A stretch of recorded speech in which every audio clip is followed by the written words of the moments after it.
Muy buenos días a todos en México. El día de hoy vamos a dar inicio al primer webinario de la serie Global Compliance en IntelliJuris.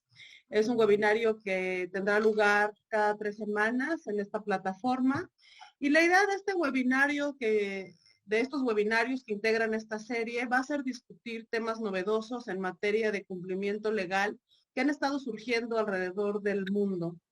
Ejemplo, aquellos relacionados con inteligencia artificial, privacidad, competencia económica en mercados laborales y digitales y crímenes financieros.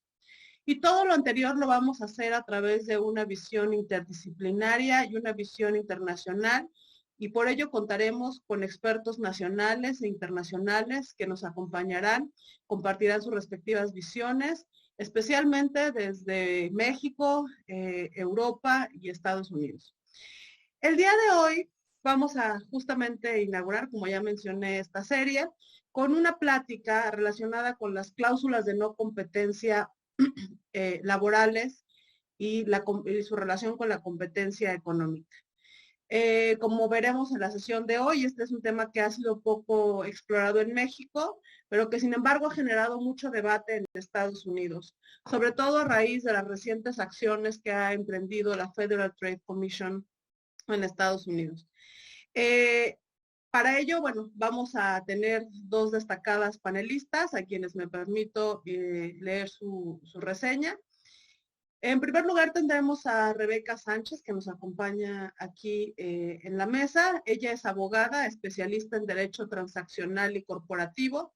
Se graduó del ITAM y tiene una maestría en Derecho por la Goethe-Universität Frankfurt am Main. Está admitida en la barra de abogados del estado de California y los últimos 10 años ha representado a clientes en operaciones nacionales e internacionales, incluyendo fusiones, adquisiciones, coinversiones, financiamiento público y privado, resolución de conflictos entre accionistas y asesoría a fondos de capital privado. Bienvenida, Rebeca, y un gusto que estás aquí. Muchas gracias, Laura. En segundo lugar, tenemos a Azucena Marín también. Ella es socia de la firma de abogados Cuesta Campos. Ella es licenciada en Derecho por la Universidad Panamericana en Guadalajara, con una especialidad en sociedades mercantiles por la misma universidad.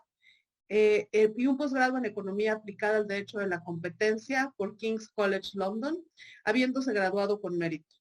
Tiene experiencia en fusiones y adquisiciones, así como en consultoría en materia de competencia económica y gobierno corporativo. Ha sido profesora de Gobierno Corporativo y Competencia Económica en la Universidad Panamericana y es miembro del Consejo Directivo y titular del Comité de Competencia de la NADE Jalisco, donde he tenido el gusto de participar con ella en varias ocasiones. También es miembro de la Antitrust Law Section en la American Bar Association y ha participado como coach de estudiantes y miembro de jurado de MOOCs de competencia económica organizados por MOOCCOM México. De nuevo, quiero agradecerles a ambas su presencia por estar el día de hoy aquí con nosotros. Muchas gracias, buenos días. Bueno, para comenzar con la sesión y teniendo en cuenta que de los participantes que nos acompañan el día de hoy, probablemente no todos son expertos en competencia económica, he preparado una breve introducción a la materia con la idea de después pasar a las preguntas a nuestros panelistas. El objetivo, como ya lo mencionaba, en un principio es discutir temas novedosos y en específico de este panel es analizar todas las implicaciones y desafíos jurídicos que conlleva aplicar la política de competencia económica en los mercados laborales. Y analizar cómo es que una vez que vemos estas implicaciones, pues las políticas de cumplimiento legal de las empresas deben de ajustarse para efectos de reducir los riesgos de posibles investigaciones o sanciones. En el caso específico del día de hoy, las cláusulas que se establecen en los contratos con los trabajadores para que no puedan después trabajar con un competidor o poner un ingreso propio, vamos a ver, que bueno, son comunes y han sido poco exploradas a la luz de la competencia económica hasta los recientes años. Pero un paso atrás, ¿por qué la competencia económica? ¿Y qué es lo que busca la competencia económica? Bueno, la competencia económica lo que busca es, en términos de la ley, promover el funcionamiento eficiente del mercado. ¿Pero qué significa eso? Bueno, cuando los mercados funcionan de forma competida, en un supuesto de competencia perfecta, aunque sea un modelo, lo que vemos es que los consumidores, que somos todos, obtenemos mejores precios, tenemos mejores alternativas, hay más cantidad de bienes y servicios en el mercado y se da también mayor innovación. Esto sucede porque todos los competidores son tomadores de los precios en el mercado y están buscando ganarse los clientes. En este sentido, el precio de un bien o servicio se acaba dando por el precio de mercado. Es decir, hay un punto de equilibrio entre lo que están dispuestos a pagar los consumidores y lo que están dispuestos a vender los oferentes, y ahí se da el precio, digamos, competitivo. Cuando esto sucede, va a haber consumidores que van a acabar pagando menos de lo que estaban dispuestos a pagar y se va a dar este excedente del consumidor, y va a haber productores que van a acabar vendiendo más caro de lo que estaban dispuestos a vender y se va a dar un excedente del productor. Este, digamos, es el bienestar total, y este es el bienestar del consumidor que, digamos, que a lo largo de los años se había entendido o se ha entendido que es el objetivo principal. Aunque, bueno, vamos a ver que esto es sujeto a debates justamente en el tema de mercados laborales, que, por ejemplo, parece que amplía un poco más este objetivo. Ahora, ¿qué pasa en el caso del monopolio, que es el otro extremo? Bueno, cuando existe una situación de monopolio en el mercado, entonces lo que va a suceder es que los monopolistas van a buscar maximizar sus ganancias. Ellos no se rigen por la ley del mercado, ellos no toman precios, ellos establecen el precio, y para maximizar sus ganancias lo que van a hacer es reducir su producción de forma tal que no les cueste más que su ingreso marginal, es decir, que no les cueste más que lo que les cuesta producir una unidad adicional. Entonces, eso va a hacer que al reducirse la cantidad, pues los precios se incrementen hasta el nivel que los demandantes estén dispuestos a pagar, y en lugar de que un bien cueste 5 pesos, pues ahora vamos a ver que va a costar 7 pesos. Esa es la situación de monopolio, y entonces es lo que la competencia busca evitar. ¿Y cómo busca evitarlo? Bueno, a través de las autoridades de competencia, que en cada país existe una autoridad de competencia económica, y para ello las autoridades tienen 3 grandes atribuciones en general, que es investigar y sancionar prácticas anticompetitivas, como las que vamos a ver el día de hoy, que son prácticas absolutas, monopólicas relativas, concentraciones ilícitas, barreras a la competencia de insumos, en el caso de México. También analizar concentraciones, y esto es muy importante porque también lo vamos a ver hoy. A veces lo mejor es prevenir. Entonces, antes de que se concentren Coca-Cola con Pepsi, pues hay que evitar esa concentración, porque ya sabemos que va a llevar a un incremento de poder sustancial en el mercado de las dos empresas y, por lo tanto, a un aumento de precios o reducciones de cantidades. Entonces, las concentraciones son ex ante y las autoridades las pueden autorizar, las pueden impedir o las pueden condicionar.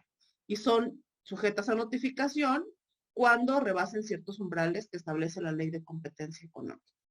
Y finalmente, actividades de abogacía o de promoción de la competencia, donde lo que busca la autoridad, bueno, es emitir opiniones, consultas, estudios de mercado, pues para que temas se pongan sobre la mesa y se consideren por parte de otros reguladores o de los mismos actores del mercado. Un aspecto muy importante es que hay algunas autoridades de competencia que tienen más atribuciones que estas, porque además tienen otras funciones, que es lo que vamos a platicar en el caso de, por ejemplo, la Federal Trade Commission en Estados Unidos, o la comisión, la CMA, la Comisión de Competencia y Mercados en el Reino Unido, tienen las funciones de competencia y de protección al consumidor. Incluso el caso de la Federal Trade Commission, de privacidad también. Entonces, de aquí podremos agregar muchas más, pero bueno, solo para dejar esta idea en general. Ahora, ¿qué pasa con los mercados laborales? En los mercados laborales, la discusión que se ha dado recientemente es que deberían también ser analizados como otro mercado. Y esto en la teoría económica, bueno, se conoce como los monopsonios laborales. Existen los monopsonios laborales, y los monopsonios laborales no son otra cosa más que un monopolio, pero ahora del lado de los empleadores. Cuando los empleadores tienen un monopolio, se llama monopsonio, porque está en la demanda, lo que van a poder hacer con los trabajadores es lo que vemos aquí. Una vez que hay un monopsonio, lo que van a hacer es igualar a su costo marginal de contratar a una persona adicional y por lo tanto, en lugar de pagar este salario aquí arriba, van a bajar el salario hasta que donde el trabajador esté dispuesto a, pues, básicamente, aceptarlo. Entonces, gran parte de la discusión actual se da en cómo, pues, estos efectos de los monopsonios afectan en la vida de las personas y cómo se pueden prevenir a través de algunas acciones de las autoridades de competencia. Finalmente, y con esto acabo mi introducción, pues está el otro tema que acabo de mencionar, que son las famosas cláusulas de no competencia en el trabajo. Existen dos grandes cláusulas que ahorita nos van a detallar más nuestras panelistas,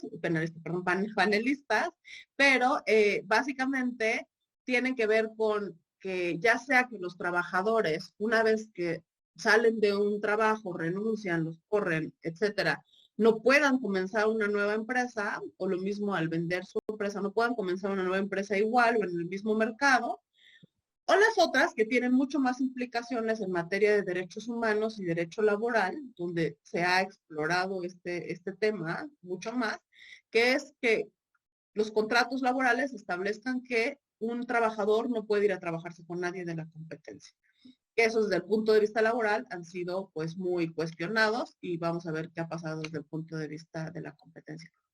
Entonces, hasta aquí dejo mi introducción para entonces, habiendo dicho esto, ceder la palabra a Rebeca. Rebeca, nos pudieras platicar, sería interesante, sobre qué es lo que ha pasado con la Federal Trade Commission, cuáles son las decisiones que ha tomado recientemente en materia de las cláusulas de no competencia, y a la luz de, sobre todo, esta última regla, ¿no? Que en mi propuesta de regla, que sacó a consulta a principios de este año, que sabemos que ha generado mucho debate y discusión por parte de, sobre todo, los abogados, las empresas, pero ahorita nos contarás más de cómo se ha tomado en el mercado y en Estados Unidos.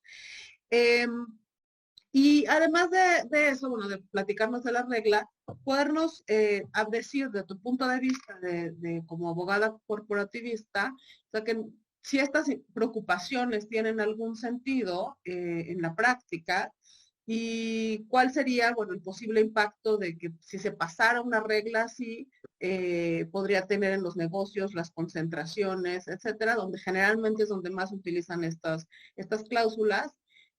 También han entendido de que probablemente en algunos sectores sean utilizadas mucho más o tengan más sentido que en otros. Entonces, te cedo la palabra, Rebeca. Yo aquí tengo las láminas que me enviaste, entonces las iré avanzando conforme vayas exponiendo. Adelante.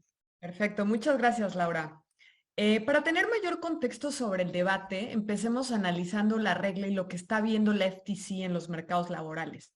La FTC, como comentaba Laura, es la Comisión Federal de Comercio de Estados Unidos.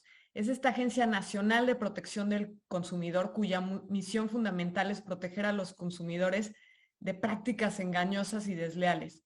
Ahora, en estos esfuerzos de protección a consumidores, sus funciones resultan mucho más amplias que las que tienen otras autoridades de competencia económica en el mundo, como también comentaba Laura.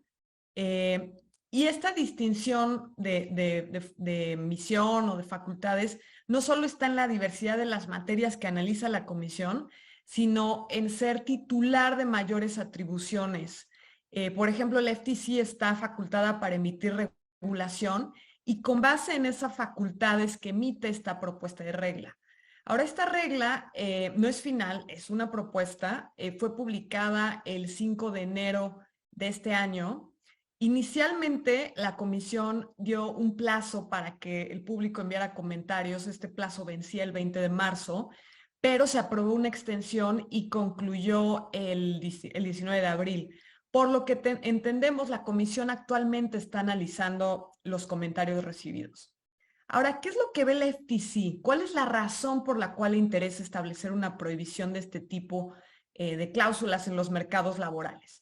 Lo que nos dice la Comisión en este extenso documento que acompaña la publicación de la regla es que considera que la competencia en los mercados laborales genera que los trabajadores obtengan ingresos más altos, que aumente la productividad para los empleadores y que en general esta combinación de factores genere mejores condiciones económicas. Lo que sostiene el FTC es que en un mercado perfectamente competitivo, si un trabajador encuentra un trabajo que prefiere a su rol actual, ya sea porque puede obtener una remuneración mayor o porque le ofrece una ubicación más conveniente, el trabajador debería poder libremente actuar y aceptar ese trabajo, para el que incluso podría estar mejor calificado, lo que termina incrementando la productividad de todas las partes, porque esa movilidad laboral que tiene el trabajador también permite que otro trabajador ocupe el puesto o el rol que este trabajador deja al iniciar su nuevo reto profesional. El FTC lo que estima es que 1 de cada 5 trabajadores en Estados Unidos está restringido por un acuerdo de no competencia, lo cual es equivalente a aproximadamente 30 millones de personas. Y es muy interesante señalar que varios estudios han encontrado que una porción importante de cláusulas de no competencia son inválidas o inaplicables, pero eso no les resta efectos prácticos. O sea, mientras el trabajador piense que el acuerdo que tiene celebrado es exigible, va a actuar en consecuencia, lo cual en la práctica le va a restar movilidad laboral. Ahora, la Comisión también estima que prohibir las cláusulas de no competencia en mercados laborales, en los términos de esta regla que está proponiendo, va a aumentar los ingresos de los trabajadores en un monto agregado anual que se estima entre 250 y 296 mil millones de dólares, lo cual es significativo. Ahora continuemos con el análisis ya del texto de la regla. El primer punto para analizar es la definición del término cláusula de no competencia. ¿Qué es lo que entiendo? ¿Cómo define el FTC este término? Para el FTC esta cláusula es un término contractual que celebran un empleador y un trabajador que impide al trabajador buscar o aceptar un empleo u operar un negocio a partir de que concluye la relación de trabajo entre las partes. La definición del término trabajador es interesante y voy a volver a ella en unos momentos. Ahora, ¿cuál es la práctica que el FTC está buscando prohibir?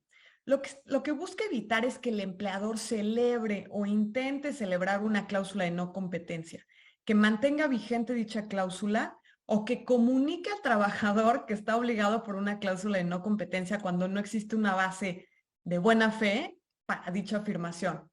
Ahora, en caso de que esta regla llegara a ser aprobada en estos términos, es importante tomar en cuenta que las cláusulas de no competencia que actualmente estén vigentes van a ser rescindidas, lo que quiere decir es que deben darse por terminado.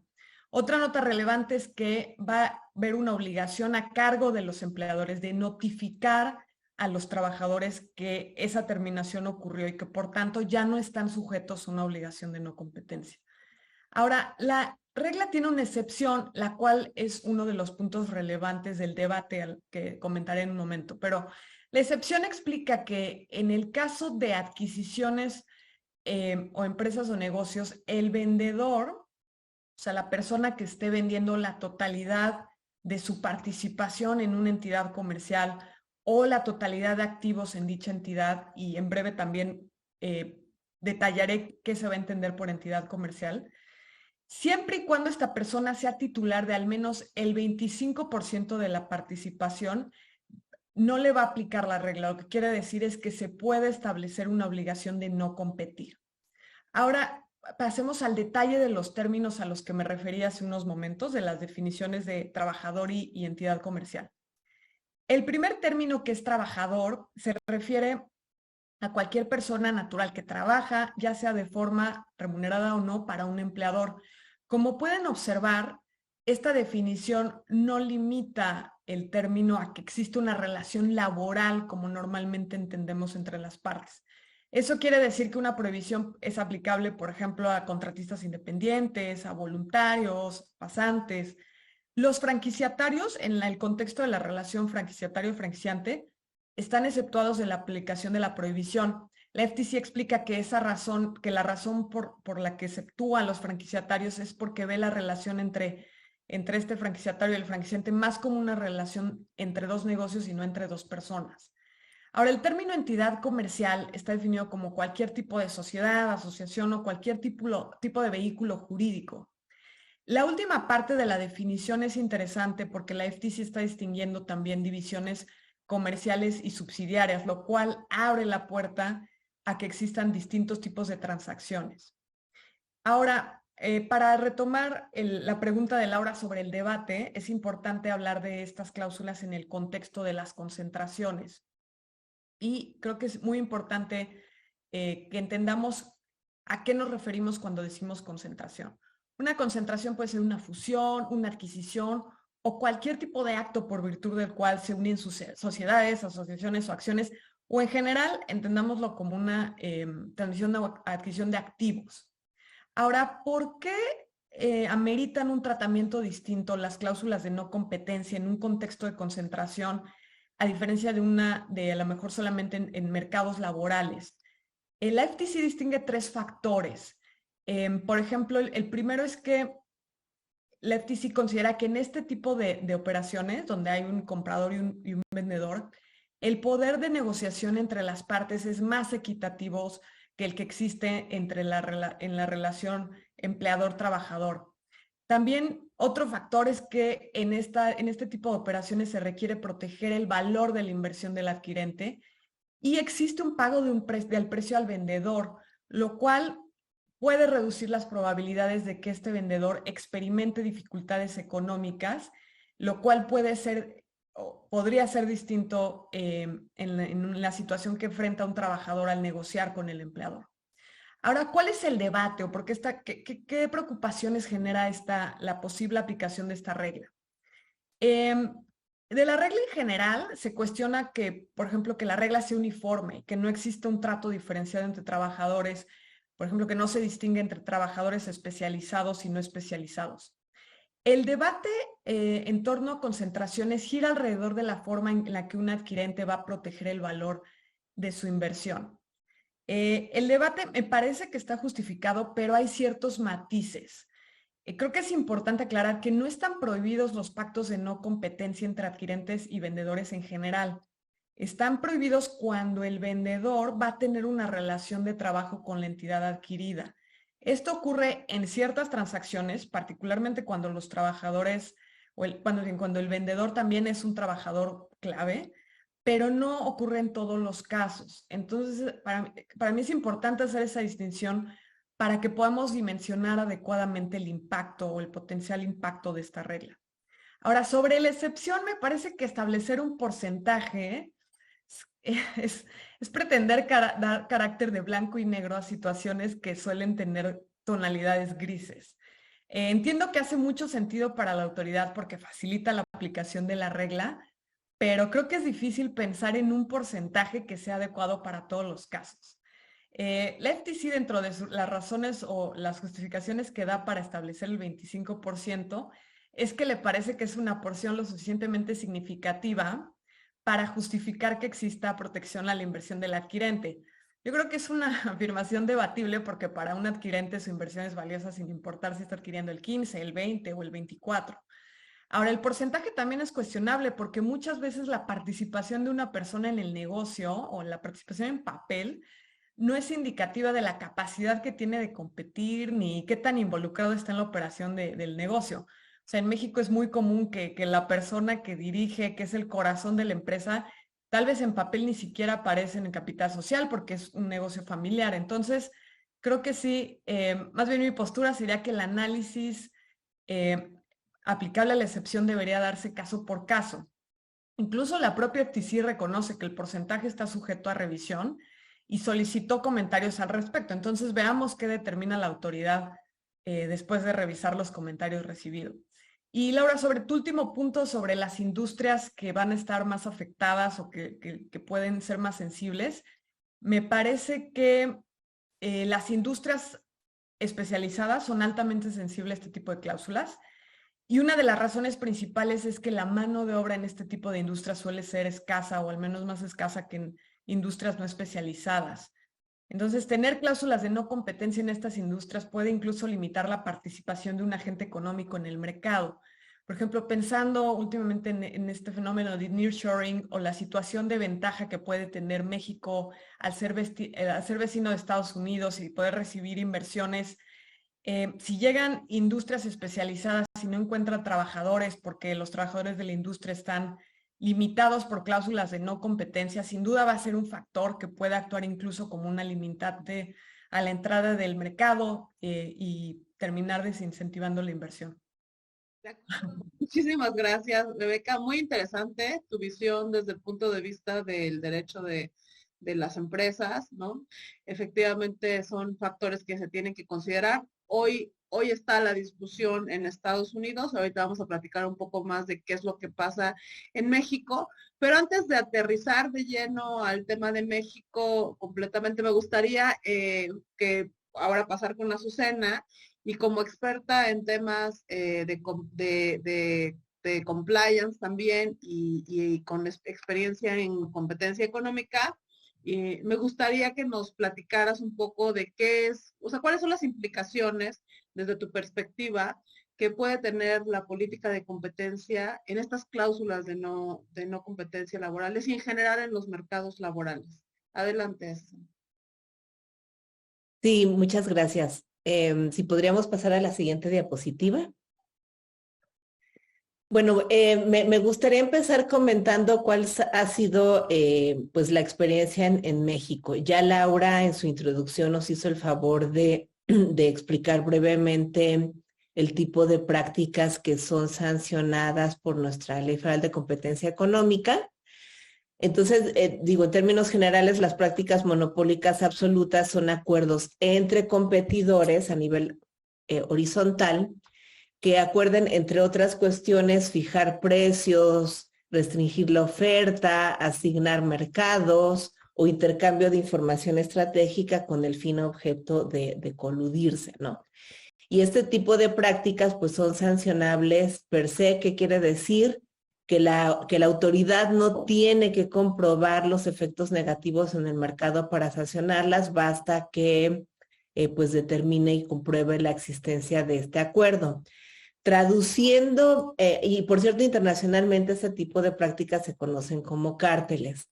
Traduciendo las prácticas monopólicas absolutas a los mercados laborales, pues estas prácticas podrían darse mediante acuerdos entre empresas donde acuerden fijar topes salariales, no contratar a ciertos empleados, que internacionalmente se conoce como no poaching, o intercambio de información de salarios. Oye, ¿cuánto le pagas tú a este puesto para yo pagarle lo mismo y no estarnos pisando los talones, ¿no?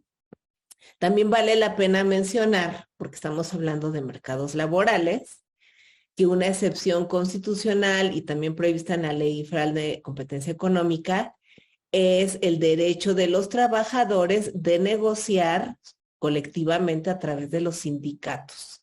Eso expresamente está prohibido por la ley, que no se considera monopolio. En cuanto a prácticas monopólicas relativas, son distintas conductas que pueden darse entre agentes económicos bajo ciertos supuestos, tales como imponer precios y demás condiciones a un proveedor de servicios, o sea, hacer una relación vertical, pactos de comercialización exclusiva o de no fabricación, distribución, ciertas exclusividades. Y hay una lista para que se configure una práctica monopólica relativa que sea sancionable. Se tienen que dar una serie de requisitos complejos. El agente tiene que tener poder sustancial en un mercado relevante. Se van a ver los efectos de exclusión o de desplazamiento en el mercado. Hay una lista de 13 conductas que son las que podrían ser sancionables por la autoridad, y entonces se tendría que ver en un caso concreto si se configura alguna de ellas, ¿no?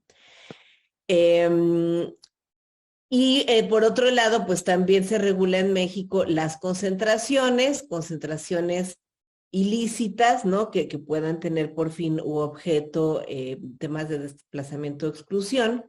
Y este tipo de conductas, la mejor herramienta que tiene la comisión es la prevención, y hay ciertos supuestos en cuanto a montos, umbrales de las operaciones, por los cuales la comisión tiene facultades para analizarlas antes de que se cierre la operación.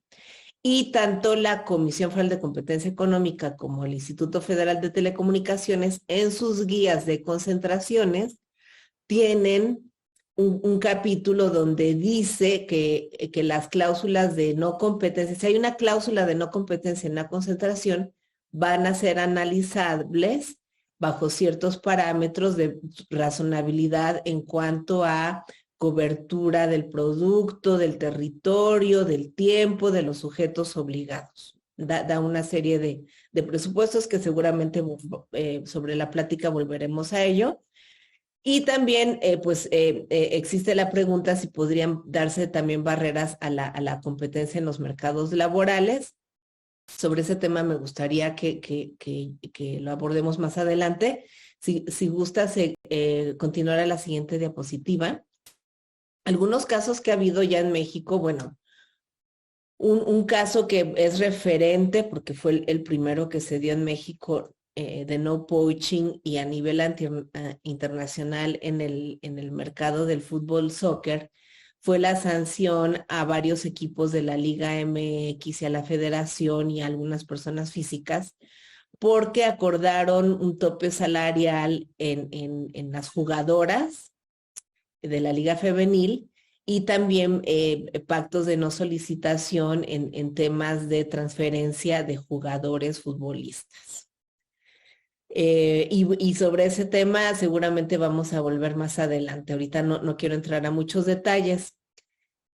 En las prácticas monopólicas relativas, no es que ha habido un caso, o no que yo conozca como tal, de abuso de dominancia en temas de contratación de empleados, pero lo que se dio interesante, que como quiera que sea limitaba la movilidad en la libertad de trabajo, fue el caso de la investigación en varios colegios de corredores públicos, donde la comisión se dio cuenta que las asociaciones cobraban una tarifa de ingreso específica a corredores que eran autorizados en la jurisdicción estatal, en la plaza donde eran autorizados por la Secretaría de Economía, y una tarifa mucho mayor a aquellos foráneos que venían de otros estados, ¿no?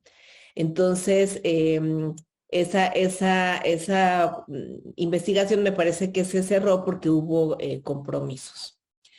En concentraciones, pues ha habido varias que incluyen cláusulas de no competencia, y dos casos nada más como ejemplo que quería mencionar antes de la ley actual, porque nuestra ley actual entró en vigor en el año 2015 con nuestra actual comisión, que es un organismo autónomo, pero con la comisión anterior y la ley de competencia anterior, hubo un caso en la industria papelera donde las partes habían propuesto una cláusula de no competencia de 10 años y la comisión se los redujo a 5 años, ¿no? Y más recientemente estuvo, por ejemplo, el caso Teva-Rimsa en la industria farmacéutica. No tenemos muchos detalles de los términos de la cláusula, porque por temas de confidencialidad la mayoría de los términos están tachados, pero sí, pues de leer la resolución nos damos cuenta que la comisión también pidió a las partes que redujeran el alcance de la cláusula de no competencia. En cuanto a tesis y jurisprudencia tenemos pocas, porque también un gran tema aquí en México es qué tanto se dan las cláusulas de no competencia entre los empleados, qué tan común es. Si tú le preguntas a cualquier laboralista, la mayoría te van a decir, no, es inválido, no se puede, es inconstitucional, ¿no? Pero hay algunas tesis aisladas de la sexta y la décima época que nos hacen suponer que un pacto, a lo mejor, por ejemplo, de no solicitación, oye, a lo mejor no impedir al empleado no trabajar, ¿no? Restringir totalmente su libertad de trabajo, pero un pacto de que no busque a los clientes que desarrolló mientras trabajó en determinada empresa, o una delimitación en cuanto a plazo, territorio, que sean razonables, pareciera que la Corte y los tribunales federales están abiertos a analizarlo caso por caso, ¿no? Entonces ahí les dejo unos registros donde en general pues interpretan que no violan la libertad de ocupación y pueden ser válidas si son restringidas en forma razonable en cuanto a sus alcances. Nos pasamos a la siguiente, por favor.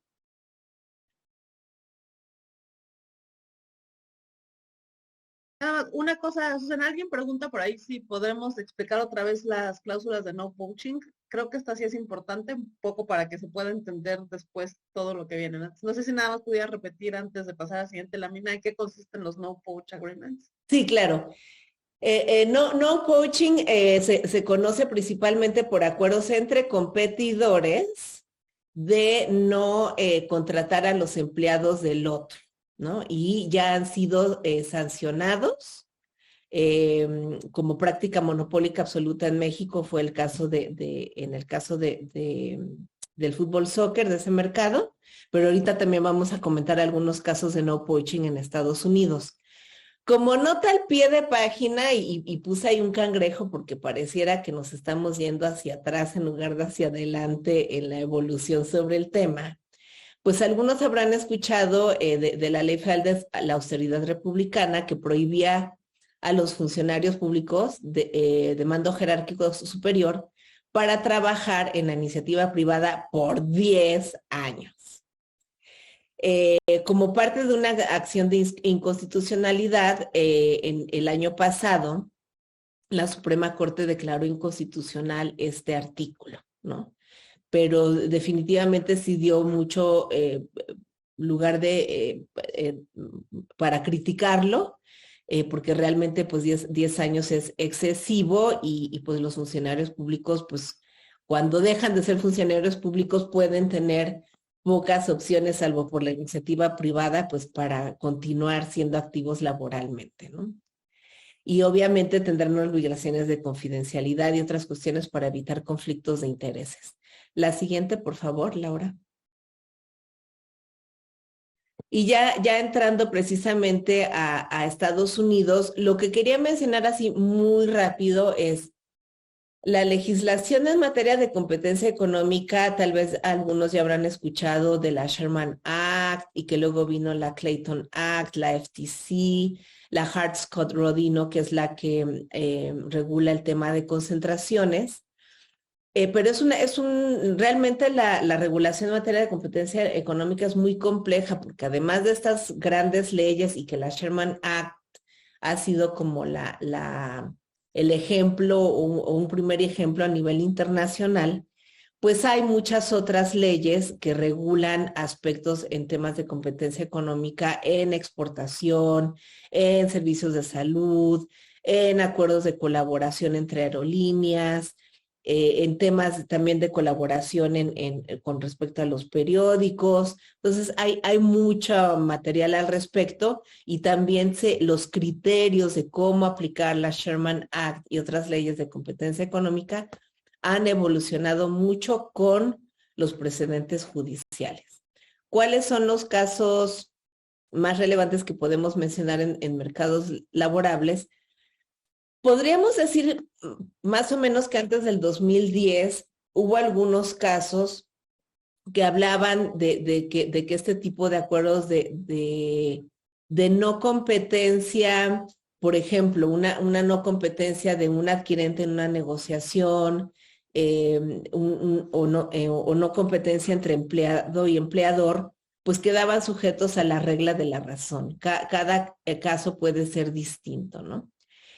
Un primer escándalo que hubo fue en la industria de la tecnología, donde pues surgió, ¿no?, que había un pacto entre varias grandes empresas de la tecnología que acordaban le decían no cold calls, de no llamarles a mis empleados para ofrecerles trabajo. Este caso, entiendo que hubo como un acuerdo, una transacción ahí con las autoridades para evitar ser sancionados, pero también dio lugar a demandas colectivas.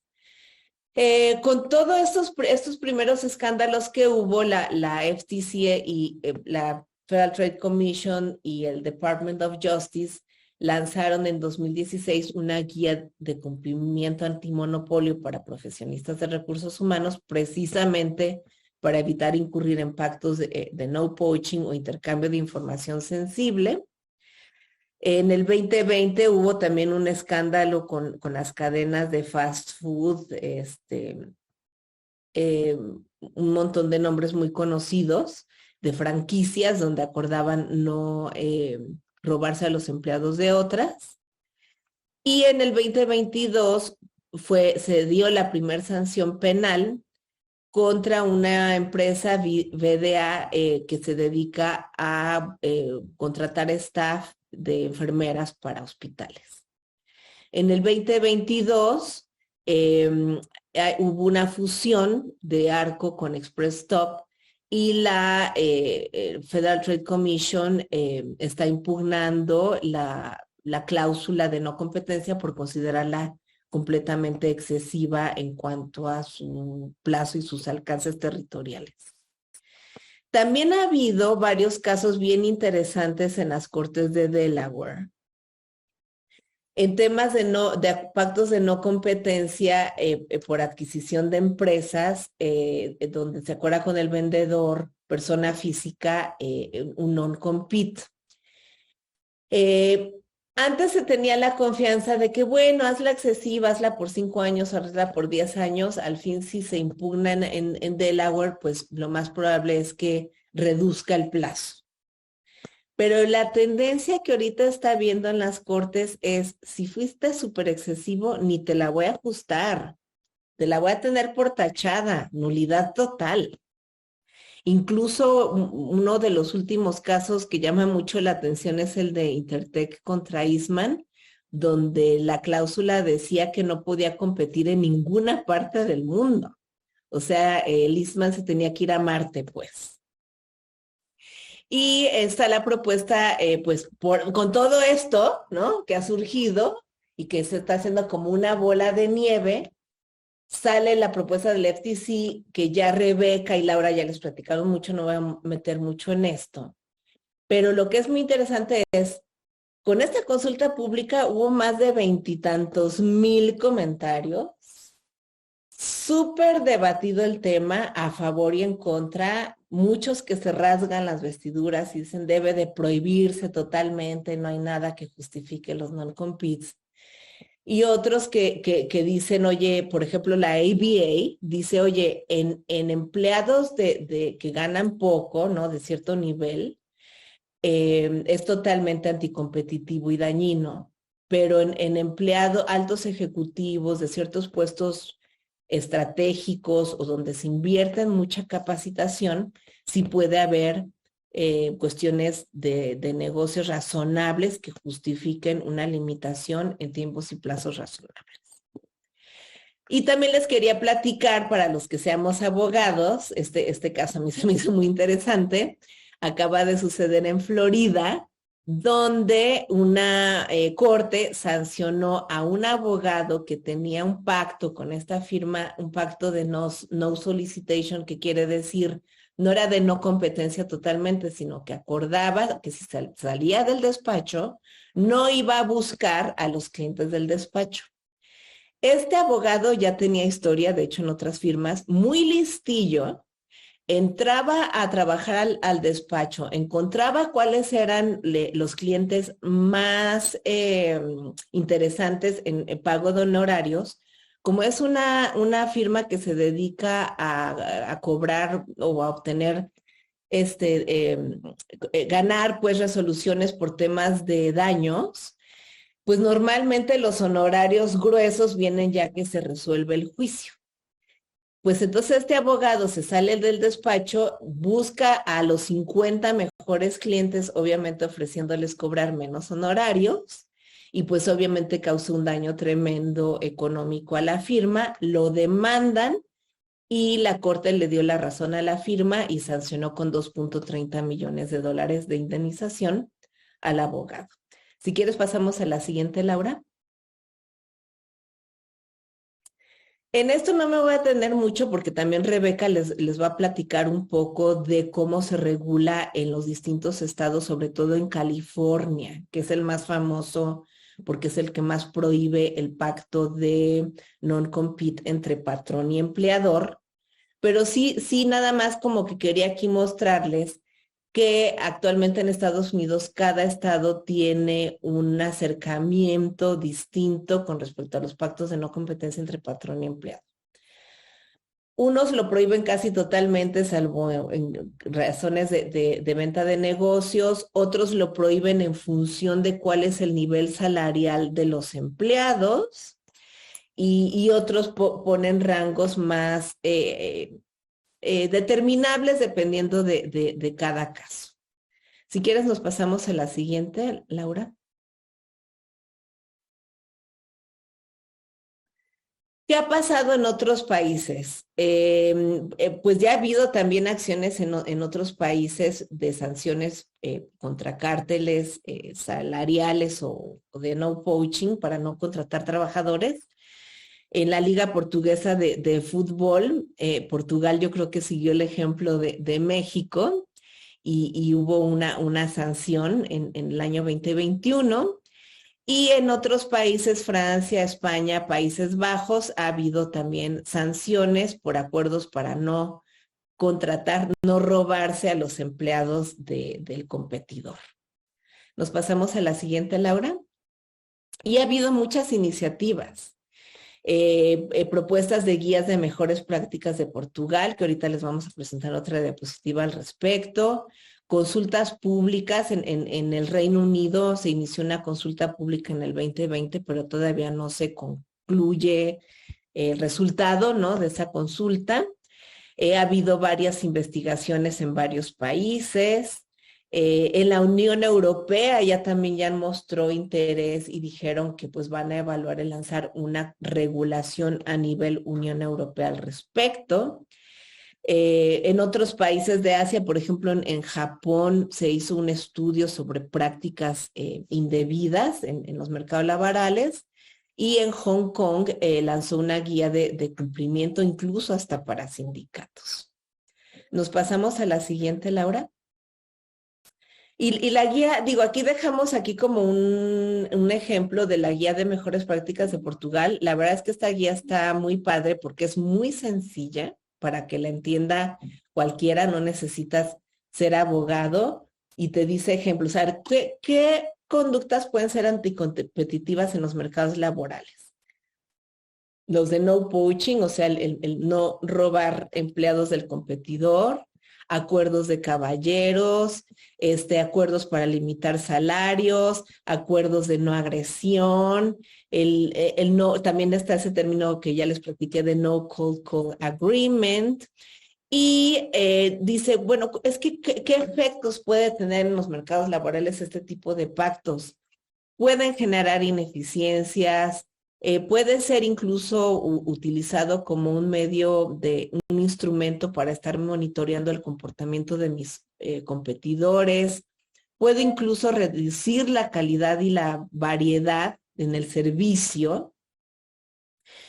Y aquí, por cierto, aprovecho para comentarles un tema. Yo, por razones personales, aunque sigo trabajando para un despacho en México, hace 5 años me fui a vivir a Estados Unidos. Entonces, a mí ya me ha tocado vivir lo que es el servicio de salud allá en Estados Unidos, y créanme que extraño mucho México. Aunque en Estados Unidos hay mucho avance de ciencia e investigación, el tema de servicio es terrible. Y ahora con la consulta de la FTC sí te das cuenta que realmente se ha abusado en los acuerdos de no poaching en el mercado de salud. Es una cosa tremenda. Vamos viendo qué sale de esto. Y bueno, otros efectos negativos, reducir salarios de la gente, limitar la habilidad de movilidad laboral, etcétera. Si quieres nos pasamos a la siguiente, Laura, al fin que vamos a estar regresando a estos temas. Ya, con esta concluye tu participación. Muchas gracias, Azucena. Muy claro. O sea, me queda entonces del mensaje que nos acabas de dar, de tu exposición, que los mercados laborales van a ser, y están siendo, y van a ser investigados por las autoridades de competencia, que es algo que lleva los últimos años, que depende de cada autoridad la atención que se les ha dado. Muchos ya van con estas investigaciones de no robo de trabajadores, ¿no? Incluso en México, como dijiste, la Liga MX. Algunos otros están con esta parte todavía de emitir guías, recomendaciones, más la parte de abogacía y promoción de la competencia. Y bueno, Estados Unidos es extremo en decir queremos prohibirlo porque hace mucho daño, ¿no? Justamente veía la cara aquí de Rebeca también, acordando, acordando contigo, perdón, de repente, no hablo mucho español, me hago palabras en español, pero bueno, que está de acuerdo contigo en el tema de los abusos de las cláusulas en Estados Unidos. Rebeca, estás en California también, ahí resides, entonces, platícanos ahora, Rebeca, o sea, justamente si ya sabemos que va a haber una mayor atención de las autoridades de competencia en los mercados laborales y en las cláusulas de no competencia, ¿qué alternativas tendrían entonces las empresas si este tipo de cláusulas llegaran a prohibirse desde el punto de vista del derecho de la empresa? Con gusto, Laura. Hay varias consideraciones que deben tener en mente las empresas. La primera, en mi opinión, implica distinguir momentos. Por ejemplo, hay cláusulas que pueden requerir de manera ordinaria como parte de las actividades del día a día de la sociedad, y hay ciertas disposiciones o documentos que se van a requerir como parte de la concentración. En esta línea de ideas es importante recordar que hay un tratamiento distinto, o suele darse un tratamiento distinto para las cláusulas de no competencia laborales y las cláusulas que se establecen en el contexto de una concentración, por los factores que comentábamos al inicio de esta plática, que existe tal vez mayor balance en el poder de negociación entre vendedor y comprador. Ahora, con respecto a las actividades ordinarias, es importante tomar en cuenta que independientemente de si existe concentración futura o no, o la posibilidad de esta concentración, las empresas deben estar al tanto de cuándo se requiere una cláusula de esta naturaleza, en qué contexto se necesita, y tienen que realizar una evaluación considerando la normatividad local o aplicable para confirmar que estén permitidas, con base en lo que nos explicaba Azucena. Eso es recomendable independientemente de si la empresa está planeando o no la concentración en el futuro. Ahora, en el contexto de la concentración, los documentos que se celebren como parte de las actividades ordinarias de las empresas se vuelven relevantes en este proceso de auditoría legal, o que seguramente han escuchado como due diligence. Este proceso ocurre antes de la concentración y el objeto es que el adquirente lleve a cabo un análisis de la situación legal, financiera o contable de la entidad que será adquirida, con el objetivo de identificar posibles contingencias previo a la adquisición, para confirmar si hay alguna cuestión que le preocupe al adquirente y que se traduzca en un ajuste al precio o en el diseño de un mecanismo especial relacionado con cláusulas de indemnización y que debería ser incluido en los documentos de la concentración. Por ejemplo, a pesar de que sea tentador o pareciera eficiente, pareciera lo más eficiente, es poco probable que sea adecuado establecer una cláusula de no competencia que aplique a todas las posiciones de la empresa, ¿no? Y hacerlo seguramente va a llamar la atención de un potencial adquirente en un proceso de auditoría. En general, creo que es recomendable que las empresas distingan los tipos de roles, lo que les va a llevar a hacer un análisis caso por caso, ¿no? Agrega mucho valor que se involucre asesores legales, al departamento legal, para que ellos sean quienes guíen esta evaluación y considerando las disposiciones aplicables. Por ejemplo, dependiendo del estado, en Estados Unidos, varias cortes llevan a cabo un análisis que le llaman un análisis de razonabilidad, donde hacen un tipo de ponderación entre el interés legítimo del empleador contra la carga o restricción que implicaría esta cláusula de no competencia para el trabajador y el potencial daño al público. Entonces, un argumento para calificar una de estas disposiciones como no razonable es determinar que la restricción o la carga, la parte obligada o el potencial daño al público es mayor que la necesidad de proteger este interés del empleador. En México y en el contexto de una concentración, como señalaba Azucena, pues será recomendable tomar en cuenta lo que establece, por ejemplo, la guía de concentraciones de COFECE, que se establezca la cobertura geográfica, que no se exceda el plazo, que si mal no recuerdo es de 3 años, excepcionalmente de 5. Y ahora, con respecto a las alternativas, la FTC reflexiona en este documento que acompaña la publicación de la regla sobre sus razones principales para decidir establecer una prohibición uniforme y sin distinciones para estas cláusulas en mercados laborales, a pesar de que puedan existir razones de negocio para no hacerlo. Una razón es que la Comisión considera que el daño que causan este tipo de cláusulas en los mercados es mayor que los beneficios de negocio que normalmente se argumentan, como es la protección de las inversiones. Y la segunda razón, y que se relaciona con lo que me preguntas, Lau, es que el FTC considera que hay alternativas para cuidar el valor de las inversiones en caso de que se llegara a aplicar la regla que propone la FTC. Ahora, ¿cuáles son esas alternativas? Ahora, antes de explicarlas, creo que es importante apuntar que la comisión, la FTC, va a realizar una evaluación funcional, un test funcional de cada disposición para confirmar que no se trate de una cláusula de no competencia de facto. O sea, lo que quiere decir es que no importa el nombre que le pongamos a nuestro documento, la cláusula o demás, lo que importa es el efecto que tienen. Entonces, si el efecto es que impide o restringe al trabajador buscar o aceptar trabajo o operar un negocio a partir de que concluye la relación con el empleador, entonces la disposición está prohibida porque es un acuerdo de no competencia. Sobre las alternativas, una avenida es, por ejemplo, tomar ventaja de las disposiciones que resulten aplicables en materia de propiedad intelectual, por ejemplo, analizar si la figura de secreto industrial es apropiada y dependiendo del caso ofrece las protecciones que se buscan. Otra opción común es establecer convenios de confidencialidad. Ahora, aquí es muy importante que se trabaje en la redacción de este documento, o sea, evitar utilizar formatos o utilizar términos imprecisos para asegurar que el convenio sea válido y que no se interprete o que no en la práctica no funcione como un acuerdo de no competencia.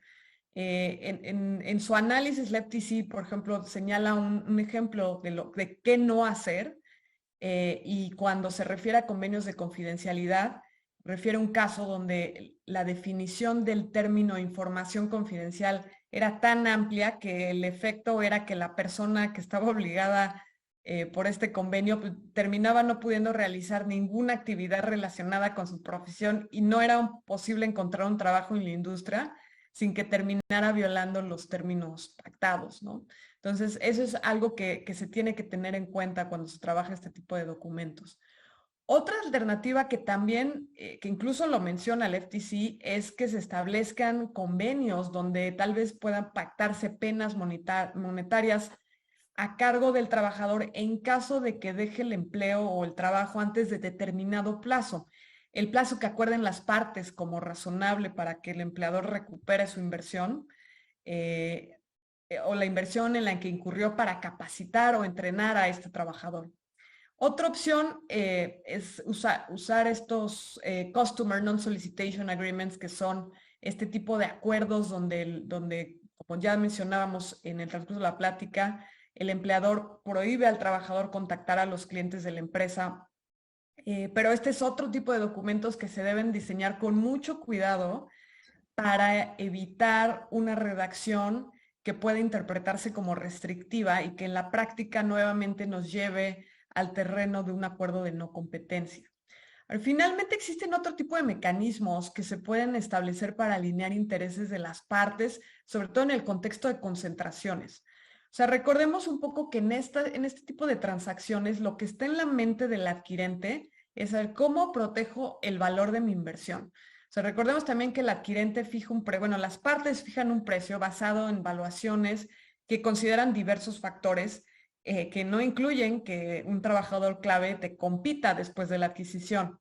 Entonces, mecanismos que pudieran funcionar también es aquellos que puedan llevar al vendedor a, como se dice comúnmente, a subirse al barco del adquirente, ¿no? Que vayan en el mismo barco. Por ejemplo, pactos de pago de precio o estructurar el pago del precio en diferentes exhibiciones y sujetar el pago de exhibiciones a los resultados financieros de la empresa. O sea, por ejemplo, que estos pagos sean contingentes y estén ligados al desempeño financiero de la sociedad. Y esto es común, o sea, no pasa en todas las transacciones, pero sí en varias. Las partes, independientemente del tema de no competencia, acuerdan que cierta porción del precio quede contingente y dependa de diversas determinaciones como EBITDA o a los resultados financieros que arrojen los estados financieros una vez que concluya el ejercicio social en el cual se lleva a cabo el cierre. Entonces, esa sería alguna otra alternativa.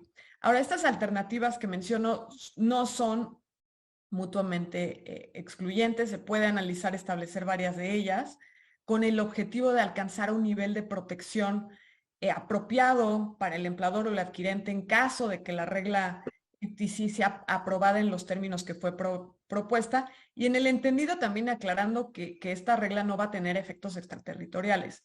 Así que incluso en un escenario de aprobación, va a estar pendiente ver qué pasa en otras jurisdicciones como México, ¿no? O sea, el FTC pues será lo que va a pasar en Estados Unidos, pero no sabemos cómo va a permear o qué va a pasar en cada una de las otras jurisdicciones. De acuerdo, Rebeca. Creo que es muy interesante lo que mencionas. O sea, al final hay alternativas en caso de que las restricciones fueran cada vez mayores desde el punto de vista de la competencia, incluso tuviera una prohibición completa en el caso de Estados Unidos. Claro, la línea puede ser gris en varias de ellas, como señalas, ¿no? Por eso creo que la parte del compliance y de los abogados de la empresa es fundamental para que, como ya señalaste, guíen estas posibles acciones que se lleguen a tomar de negocio, sobre todo en el marco de una concentración, y incluso no en el marco de una concentración, de una decisión de recursos humanos, por ejemplo.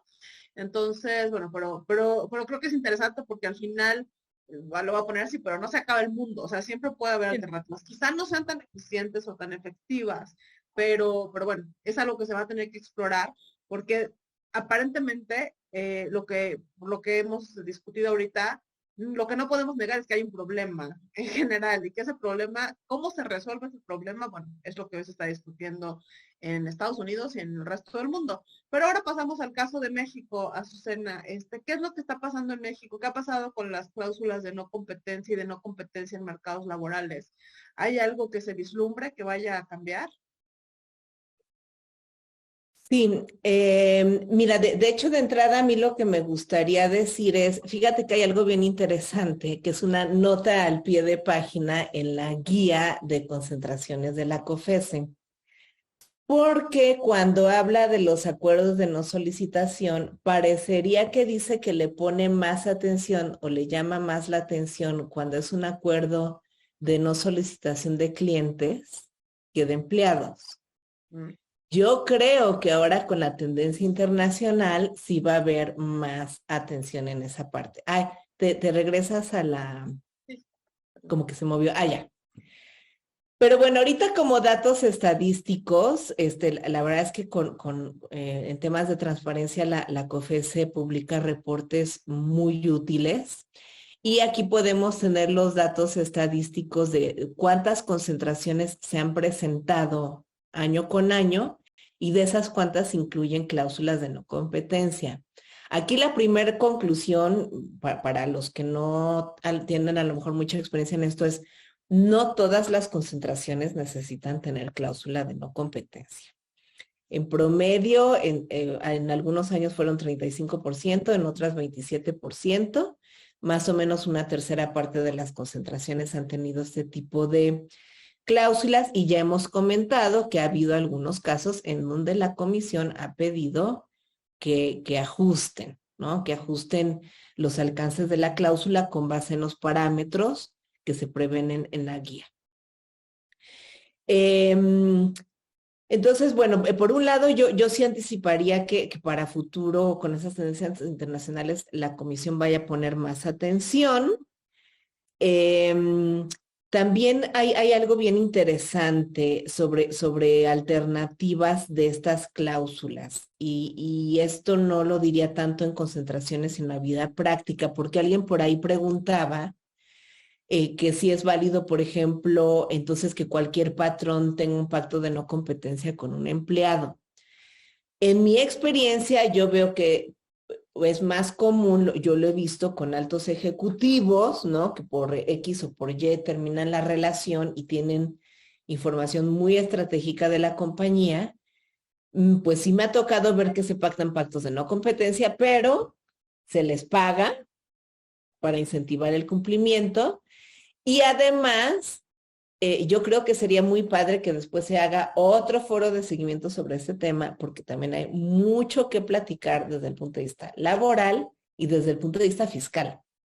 En algunos países, por ejemplo, de Europa, cuando se hace una contraprestación por un pacto de non-compete post terminación laboral, lo que dice, por ejemplo, Francia, que es muy bueno para recaudar impuestos, es me vas a seguir pagando retenciones del empleado como si fuera salario y vas a seguir pagando contribuciones al sistema de seguridad social. Entonces aquí la duda en México es cómo tratar eso, porque realmente ya no sería un salario, se pagará como un honorario, genera o no contribuciones de seguridad social. O sea, puede haber temas bien interesantes. Y otra alternativa también que se hace en algunos países contra non-compete es lo que le llaman garden leave, que es no corro al empleado, lo mando a su casa, lo suspendo de sus funciones, pero le sigo pagando su salario por un tiempo específico para asegurar que no se vaya con la competencia. Aquí en México el problema del garden leave o del suspensión es que imagínate que tú lo suspendes, le sigues pagando su salario, el empleado está feliz viviendo en las Bahamas, tomándose una piña colada, y ya que termina el año y le dices, bueno, ya, gracias, ahora sí vete, te va a decir el empleado, bueno, pero como me estás corriendo bajo la ley laboral, me tienes que pagar mi indemnización constitucional y no sé qué, y no sé qué, ¿no? Entonces, bueno, hay varios temas ahí también bien interesantes que se tienen que analizar. Pero bueno, yo sí anticipo que puede haber más atención de la comisión. Lo que sí debemos entender, pues es que las facultades de las autoridades de competencia están limitadas a analizar temas de competencia, ¿no? No pueden meterse a temas regulatorios y en eso han sido conservadoras en no estar pisando callos de otras autoridades. Ya ha habido también debate de qué tanto se tienen que meter en temas de protección de datos y en temas de sustentabilidad. Entonces, bueno, hay mucho tema también por ahí. Es por eso. Pero no, muy claro, Azucena, o sea, coincido con tu visión de que seguramente va a haber mayor atención, dadas las tendencias y estos nuevos análisis económicos que se están haciendo en los mercados laborales. Habrá que estar muy al pendiente de cómo se da y sobre todo, como bien señalas, en el marco de las autoridades, de las competencias de la autoridad, ¿no? De COFESE o del IFT, sin excederse, sin hacer de la Secretaría de Trabajo ni de la Profeco. O sea, creo que hay algo que tienen que eventualmente decir. Ahora, hablando justamente, ya mencionabas hace un momento tú, Azucena, qué es lo que pasaba en otros estados, ¿no? En Estados Unidos, o sea, cómo cada uno tiene sus limitaciones muy particulares. Quisiera también, por ejemplo, hacer el comentario a propósito de eso que trajiste a la mesa, del tema de Europa. Eh, Cuando comienza toda esta discusión en Estados Unidos, empieza a haber también mucho ruido de este lado del continente, perdón, de este lado del mar, ¿no? Diciendo que, pues si Estados Unidos está haciendo algo contra las non-compete, las reglas de no competencia, ¿qué va a pasar aquí?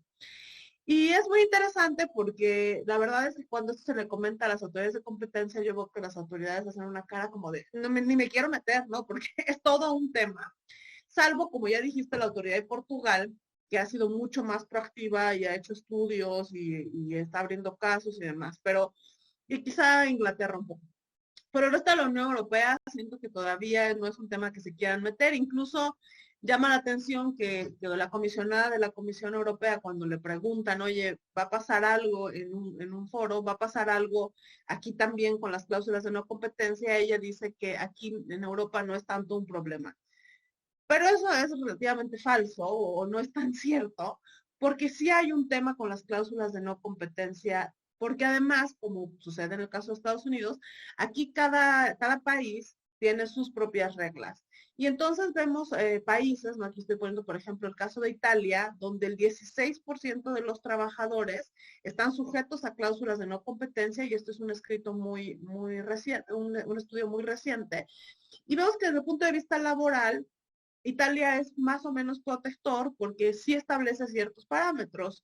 Tiene que ser por escrito, tiene que limitarse a una actividad específica, no debe el trabajador a lo mejor buscar oportunidades consistentes con sus habilidades profesionales, pero no de otra cosa. Sí hay una limitación geográfica, o sea, no como decías ahorita que no puedas competir ni siquiera en Marte, ¿no? O sea, sino en mercados que realmente están en el mismo mercado relevante. La duración máxima son 5 años para ejecutivos y 3 años para cualquier otro trabajador. Y una cosa muy importante, por ejemplo, en Italia es tiene que haber un pago. No es gratuito un convenio de no competencia.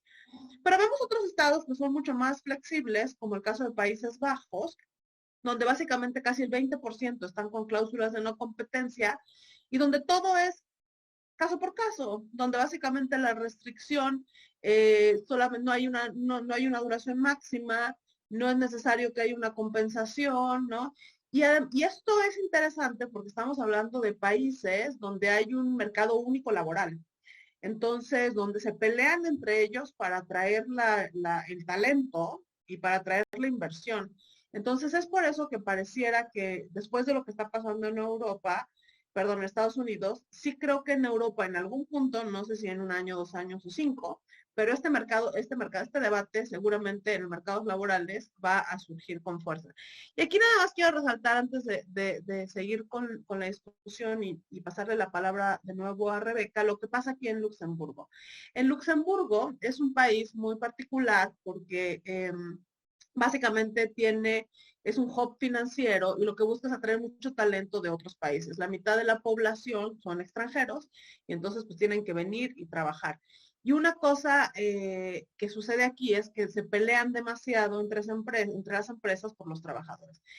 Y es por eso que cuando uno ve las reglas en Luxemburgo sí son muy claras y son bastantes, y sobre todo en decir que no pueden existir las cláusulas de no competencia de que te robes a un trabajador o que tu trabajador más bien se vaya a trabajar a otro competidor, eso está completamente prohibido. En todo caso, las de no solicitación podrían estar permitidas, pero siempre y cuando no sean más de 12 años, el mercado relevante sea Luxemburgo, o sea, no puede aplicar a otros lugares, ni siquiera a otras entidades, unas regionales más lejanas. Y una cosa muy importante, el sueldo. Tienes que ganar más de lo que aquí serían en México 99,000 pesos al mes, ¿no? Entonces, sí hay unas restricciones muy claras. Y de nuevo, lo que creo que va a pasar en los siguientes años, no creo que meses, pero años, va a empezar a haber una discusión si esto se tiene que unificar y sobre si la autoridad de competencia tendrá que decir algo, ¿no? Pero como ya sucede eso en Estados Unidos, ahora sí, Rebeca, y tú que también estás viviendo allá y residiendo allá, me gustaría preguntarte, o sea, ¿cómo se da este impacto de la regla de la Federal Trade Commission en el caso de que pasara en las regulaciones locales existentes? ¿Se va a dar, hay una prevalencia de una sobre la otra o qué es lo que va a pasar desde tu perspectiva? Sí, La relación entre estas limitaciones con las reglas o criterios que establezcan las autoridades de competencia, como se ha comentado varias veces en esta plática, pues va a depender de las facultades de cada autoridad. En Estados Unidos, y como comentábamos al inicio, la FTC tiene facultades muy amplias que incluso le permiten emitir regulación, que eso es excepcional tratándose de atribuciones. Y la propia regla que propone el FTC aclara que esta disposición va a prevalecer sobre cualquier estatuto, regulación, orden o interpretación de carácter estatal, en la medida en que este estatuto o regulación estatal sea inconsistente con la regla, y también en el entendido que si la disposición estatal proporciona al trabajador una protección mayor que la que ofrece la regla, entonces aplica la regla que ofrece la protección mayor. Por ejemplo, Azucena ya nos adelantaba anteriormente cómo está la situación de cómo funciona la regulación de las cláusulas de no competencia a nivel estatal en Estados Unidos, y nos dio varios ejemplos. Por ejemplo, el caso de Illinois, en el que está permitido establecer este tipo de acuerdos para empleados con salarios que eran más de $75,000, o Colorado, que en una situación similar también pone un tope, un rango, un piso salarial de 100,000, y a partir de $100,000, y a partir de ese monto entonces es válido establecer este tipo de acuerdos. Entonces, en esos casos muy probablemente se va a interpretar que la regla del FTC proporciona mayor protección al trabajador que la regulación estatal. Ahora, ¿qué pasa, por ejemplo, en California? En California los acuerdos de no competencia están prohibidos, pero existe una excepción, como también nos explicaba Azucena, en el caso de la venta o la salida en el contexto de una adquisición, similar a lo que prevé la regla del FTC. Ahora, la diferencia importante es que en el caso de California no aplica un porcentaje como lo está proponiendo el FTC. Entonces, digo, ya veremos cómo acaba la regla final, pero es muy probable que si sí termina estableciendo un porcentaje, sea ese porcentaje, o sea, la regla la que aplique, y no la excepción de California. Así es un poco como yo veo la interacción en el caso de Estados Unidos. En México, nuevamente, ya lo hemos dicho bastante, la COFECE no tiene las facultades que tiene FTC, no puede unilateralmente emitir reglas, entonces dependiendo de lo que ocurre en Estados Unidos, probablemente la autoridad de competencia mexicana ponga mayor atención a los mercados laborales y tal vez ajuste o actualice alguno de los criterios de su guía de concentraciones, la IFT también. Entonces, bueno, será interesante ver cuáles son las reacciones en las distintas jurisdicciones, dependiendo del texto final de la regla del FTC. De acuerdo, de acuerdo. Y bueno, ya para avanzar rápidamente en los últimos 15 minutos que nos quedan de discusión, me gustaría ahora preguntarte, Azucena, o sea, ya habíamos hablado de forma muy general qué es lo que ha pasado en México, ¿no? Con estos mercados laborales, pero si pudieras profundizar un poquito más en los casos y platicarnos en qué han consistido y cuál es tu perspectiva de lo que va a suceder en México con estos mercados laborales, si crees que hay un límite en el cual las autoridades deben de meterse, ¿no?, en estos mercados o en este tipo de cláusulas de no competencia.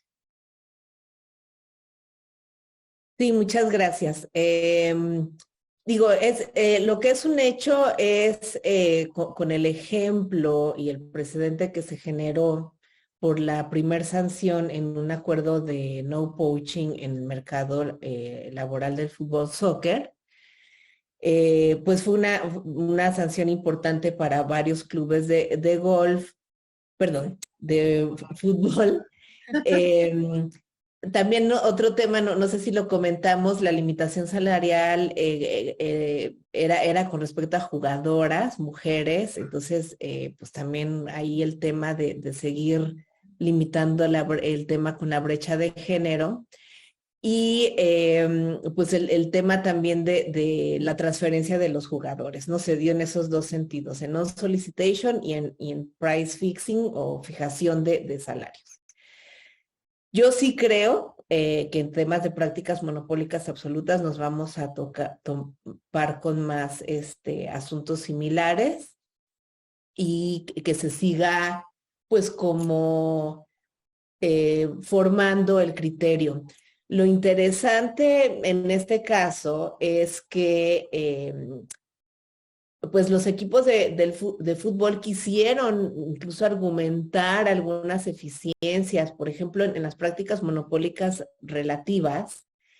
Hay ciertas teorías, por ejemplo, de protección de tu inversión, del problema de polizonte, evitar que un tercero se aproveche, ¿no? de las inversiones que estás haciendo al entrenar a tus vendedores, a tus empleados o las inversiones para la venta. Hay una serie de razones y argumentos de eficiencias.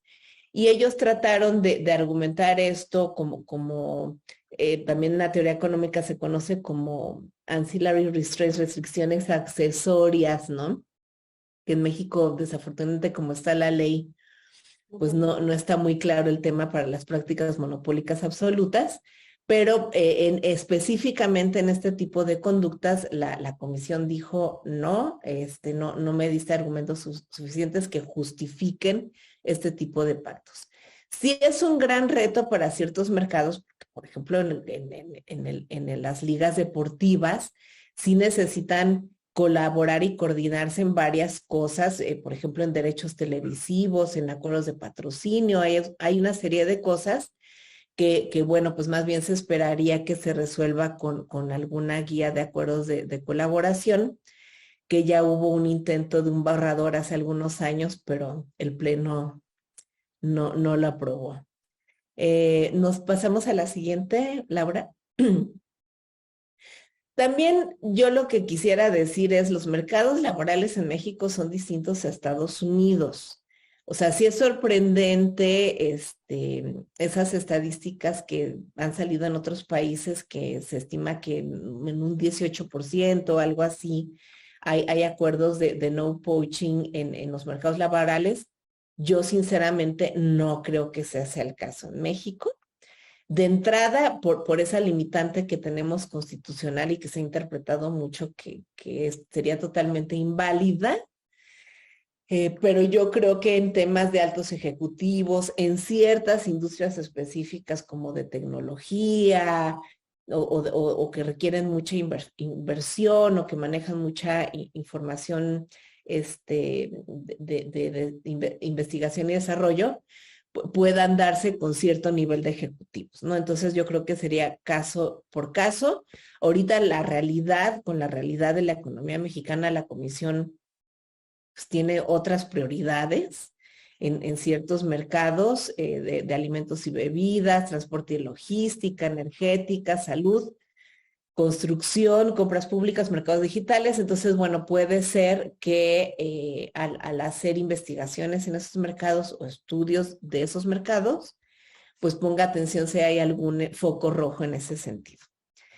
Y también cuando estábamos platicando, preparando la plática, también me preguntabas, oye, ¿crees que podría darse un procedimiento de barreras a la competencia si se considerara que este tipo de acuerdos generan una barrera a la competencia en la movilidad laboral?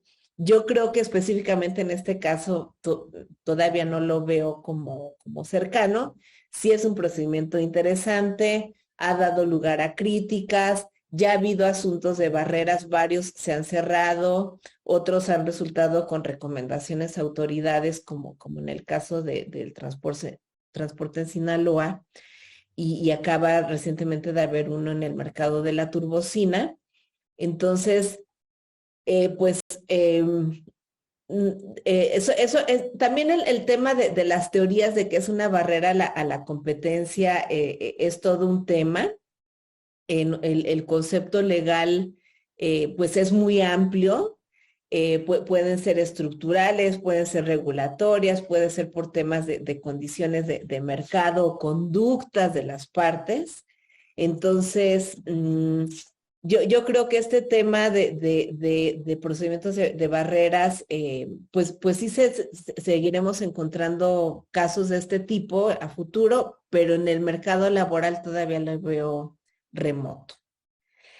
Un tema también, por ejemplo, en temas de barreras a la competencia en general del ejercicio de las facultades de la autoridad, una discusión siempre ha sido que no deprima la innovación. O sea, cuando se determinen medidas por barreras a la competencia o sanciones en temas de prácticas monopólicas relativas, debe de analizarse las ganancias en eficiencia y que sean en función de innovación de producción y distribución en el mercado. Entonces, si quieres, si nos vamos a la siguiente diapositiva, yo nada más, por ejemplo, quería mostrar el ejemplo, pues que la industria farma invierte miles de millones de dólares anualmente y cada vez crece más lo que invierten en temas de investigación. Ahorita con el debate de la FTC, algunos dicen, es que igual con un acuerdo de confidencialidad te proteges. La realidad de las cosas es que en temas muy sofisticados no basta la obligación de no revelar información. El conocimiento estratégico durante un tema de investigación que pueda adquirir un empleado, ese aprendizaje de a lo mejor de una formulación muy sofisticada, podría llevárselo con un competidor y afectar y desincentivar pues toda la inversión que hubo atrás en esa investigación. Y además, algo bien interesante, porque por otras razones me he metido a la farma, la gente cree que todo el tema de investigación y desarrollo se cubre con las utilidades que generan en la industria. Pero según estudios económicos que se han hecho al respecto, en realidad mucho de estas inversiones vienen de crédito, vienen de inversión de capital. Hay startups que reciben inversiones y que no generan $1, sino hasta muchos años después. Hay mucha barrera de entrada en la industria farma porque ya que sacan un producto, tiene que haber todo un protocolo, estudio de protocolo, investigaciones, autorización de la FDA para que y también en México de la COFEPRIS para que salga el registro sanitario. Entonces tardan muchos años. Después de muchos años de investigación, todavía hay muchos años más para que el producto salga al mercado. Entonces nada más también quiero dejar aquí este tema de incentivos a la innovación. Muy, muy, muy claro. Susana, muchas gracias por sus exposiciones. Creo que han sido muy ilustradoras en un tema que, insisto, en México es poco debatido, esa es la idea de este foro, pero que viene y que en Estados Unidos, que es nuestro vecino del norte, con el que tenemos muchas inversiones, muchas relaciones contractuales y de negocio, bueno, ya se está tocando, ¿no? Entonces, ya nada más para terminar, 1 minuto, 2 minutos máximo, una reflexión final que quisieran hacernos sobre cómo se va a dar, cómo ven que se va a dar este balance entre la competencia y las razones de negocio de las empresas, que es lo que viene. Entonces, no sé, Rebeca, empezamos contigo. Sí, claro. Yo creo que el balance, encontrar entre proteger los mercados laborales y el tema de inversión de los inversionistas, adquirentes, alcanzar ese balance va a ser complejo, pero yo creo que sí podemos encontrar un punto donde establezcamos condiciones claras y sobre todo razonables, en el sentido que lo explicábamos en la exposición. Importante establecer disposiciones que sean proporcionales, ¿no? Que la obligación al trabajador sea proporcional al beneficio. Yo creo que los abogados vamos a ser quienes guiemos este proceso, donde encontremos estas condiciones y términos. Creo que también el rol que juega el área de recursos humanos es fundamental. La empresa debe estar al tanto de los casos en los que requieran, en su caso, de disposiciones de esta naturaleza, muy al pendiente de si lo permite o no la normatividad local. Y creo que finalmente desde la perspectiva de concentraciones es importante considerar que al menos en México no existe la prohibición, pero sí existen ciertos parámetros que se deben cumplir. Y en Estados Unidos, y aunque se aprobara la regla en los términos propuestos, tampoco pensar que es el fin del mundo, como decía Laura, porque hay alternativas y también porque el impacto en concentraciones se va a limitar a los casos en los que el vendedor también juega el rol de trabajador. Hay casos, pero no son todos. Entonces tampoco es que se acabó la cláusula en el tema de concentraciones y como decía Susana, tampoco es que todas las concentraciones tengan cláusulas de no competencia. Entonces tampoco es el fin del mundo. Muchas gracias, Rebeca, y adelante, Susana. Mil gracias. No, pues de entrada, digo, yo creo que todavía hay mucho por hacer. De entrada, que las empresas generaran más cultura. Cuando se estaba anunciando esta plática, vi que alguien en Twitter dijo, bueno, ¿y esto qué tiene que ver con compliance? Tiene mucho que ver con compliance. Ya vimos que podrían incurrir incluso en prácticas monopólicas absolutas. Yo desde antes de que este tema se pusiera en boga tuve el gusto y la experiencia de trabajar en la implementación de un programa de compliance dedicado a recursos humanos en un joint venture hace varios años y salieron muchos temas de do's and don'ts solamente en temas de recursos humanos. Entonces, claro que hay mucho que hacer por ahí. Los abogados tenemos que también promover el tema, apoyar a los clientes en evaluar riesgos, ¿no? Y asesorarlos y generar esa cultura de identificar en dónde tienen que poner atención. En cuanto a las autoridades de competencia, y digo sobre todo en México, y me voy a referir más a la Comisión Federal de Competencia Económica, obviamente el IF tendrá lo suyo en el mercado, los mercados específicos que son de su competencia. Pero bueno, como la COFESE obviamente no tendría la facultad de emitir una disposición prohibitiva como lo pretende hacer la FTC, pero sí tiene mucho que hacer. Por ejemplo, hay una guía de intercambio de información muy buena que incluso fue premiada internacionalmente y Laura fue clave cuando trabajaba en la COFESE en la redacción de este proyecto. Pero en su momento, voluntaria, conscientemente la comisión no tocó el tema de intercambio de información en temas de salarios, porque estaban viendo, ¿no? Cómo se desarrollaba la interpretación a nivel internacional. Entonces sí convendría actualizarla y tocar el tema de intercambio de información en temas de recursos humanos.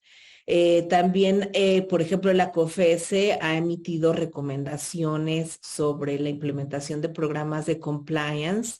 Me parece que ya ha publicado 2 documentos, el más reciente es del 2019, pero no toca el tema de recursos humanos, ni el tema de salarios, ni el tema de no poaching. Creo que también se podría actualizar en ese sentido. Urge que se emita una guía de acuerdos de colaboración entre competidores. Ojalá que eso también salga pronto en la agenda. Y bueno, pues estaremos viendo, yo creo que la guía de notificación de concentraciones también podrá evolucionar, aunque se actualizó recientemente y está bastante completa. Siempre va a haber temas en los que se podrá seguir trabajando. Porque, por ejemplo, a nivel internacional, como que ya está muy claro la interpretación de que non-compete no necesariamente es lo mismo que non-solicitation, ¿no? Y aquí en México como que todavía no está muy claro. Y pues obviamente, y eso está más difícil, pero sería buenísimo que se modernizara la legislación en México, ¿no? De acuerdo. Por ahí había 2 preguntas muy rápidas. Si quieren contesto uno y la otra se las hago a ustedes. Alguien preguntaba si se hacen contratos de no competidores, de no robarse a los trabajadores, pero insisto, son entre los competidores, un productor y un distribuidor acuerdan no robarse trabajadores. Si eso puede ser una práctica, aquí yo respondería que sí. O sea, ojo, aquí hay que distinguir en que son competidores como empleadores. Es distinto que no sean competidores en el mercado porque uno arregle bicicletas y el otro arregle, no sé, motocicletas. Ahí no son competidores, pero laboralmente son competidores porque los dos son patrones y a lo mejor si están en el mismo ámbito geográfico y más o menos es el mismo tipo de empleo, sí, de empleados que requieren, lo son. Entonces hay que distinguir entre el mercado laboral, por eso hice las gráficas al principio, el mercado laboral y los mercados de bienes y servicios. Entonces sí, sí puede ser. Y la otra es para ustedes, no sé, quien quiera responderla, es, alguien pregunta que qué cantidad de tiempo entonces sería válida en un acuerdo de no competencia laboral. No sé, Azucena. Yo creo que ahí depende de la jurisdicción totalmente. En México, si no recuerdo, en la guía de concentraciones se establece un plazo ordinario de 3 años y excepcionalmente pudiera llegar a 5. En Estados Unidos, pues depende del estado. Por ejemplo, en California están prohibidos, entonces ningún plazo. Sí dependerá. Y yo pensaría que pues lo tendrían que analizar las cortes con este juicio de razonabilidad en caso de que no hubiera un plazo establecido. En Luxemburgo, ya nos decía Laura también, creo que eran 12 meses, habías comentado. Entonces sí, depende de la jurisdicción. Pero, por ejemplo, aquí tengo una duda y esto es para ti, Susana. O sea, me queda claro que, como ya dijo Rebeca, lo único que tenemos hoy de un plazo general es el de la guía de concentraciones. Pero suponiendo que se analizara no como una concentración, sino como una cláusula, una competencia, como lo está poniendo la FTC en su guía, como absoluto relativa, ¿ese plazo sería válido, tomar el plazo de la guía de concentraciones o qué opinan? Sí, mira, yo creo que sería caso por caso. Algo, por ejemplo, interesante en la ley del mercado de valores con respecto de la SAPI, dice que se admite un plazo de no competencia de 3 años entre los socios, que por cierto no es clara la regla, porque te dice 3 años, pero no te dice si a partir de que son socios o a partir de que dejan de ser socios. Las guías de competencia te aclaran, bueno, obviamente después de que dejen de ser socios, ¿no? No existe, alguien por ahí preguntaba, ¿hoy hay alguna regulación que diga que si puede haber acuerdos de non-compete entre empleados? Pues no, la Ley Federal del Trabajo no lo regula, la materia civil tampoco, solamente tenemos algunos criterios jurisdiccionales interesantes que te han dicho, oye, no viola, un acuerdo entre patrón y empleado no viola la libertad de ocupación, que es interesante. Y por cierto, también para los jóvenes que luego les encanta andar usando ChatGPT, yo como experimento me metí a ChatGPT y le dije, oye, ChatGPT, la Ley Federal del Trabajo regula acuerdos de no competencia entre patrón y empleado. Y me puso unas respuestas, pero según ChatGPT, que sí existe y sí está regulado y está permitido. Entonces, tomen con filtro lo que le pregunten a ChatGPT porque todavía tiene muchos temas de mejoras. Pero volviendo nada más para contestar, yo diría que es caso por caso, cuando no, o sea, no es lo mismo las razones que justifican un plazo de 3 o 5 años cuando estás adquiriendo un negocio y tienes un valor que proteger versus a un simple acuerdo de non-compete con un empleado que se va. Y además, por cierto, ya entrando en temas contractuales, habrá causas. O sea, luego también se puede distinguir, oye, una cosa es non-compete si te corro, otra cosa es si me hiciste fraude, si tú renuncias.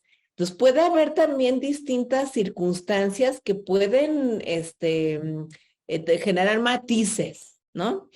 Pero en la práctica y los criterios que ha habido de autoridades a nivel internacional, cuando se trata de esa relación laboral estricta, pues lo que admiten es 1 o 2 años máximo y a cambio de una contraprestación, ¿no? De acuerdo.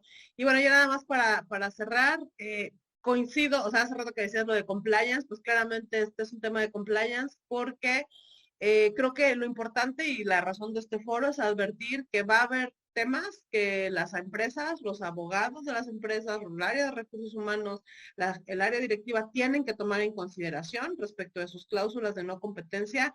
No pueden ser generales ni no razonables porque eventualmente puede llegar por ahí alguna observación, ¿no?